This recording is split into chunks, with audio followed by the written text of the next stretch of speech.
కానీ గతం నిన్న జరిగింది మర్చిపోవాలి. ఈరోజు ఏం చేయాలనుకోవాలి, రేపు ఇంతకంటే మంచి పనులు ఏం చేయాలని ఆలోచించుకోవాలి.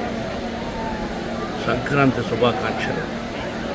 నన్ను అడిగితే మా గురువు దాసనారాయణ గారు చెప్పినట్టు, అన్నయ్య చెప్పినట్టు నందమూరి తారక రామారావు గారు, అంటే మనం చేస్తున్న వృత్తి సినిమా రంగం. మనం సినిమా ఫినిష్ చేసి రిలీజ్ చేస్తాం. మన సినిమా హిట్ అయితేనే మనకు నిజమైన పండుగ, ఎందుకంటే చేస్తున్న ప్రొఫెషన్. అలాగే ఇక్కడ సంక్రాంతి అంటే రైతు భారతదేశానికి వెన్నెముక. రైతు బాగుంటేనే మన అందరం బాగుంటాం. ఇంతకుముందు స్టూడెంట్స్ అక్కడ సెలబ్రేట్ చేస్తూ ఒక దోశని వడ్ల గింజలు ఇచ్చారు. ఆ దోశలు వడ్ల గింజలు దంచితే ఎంత బియ్యం అవుతుంది.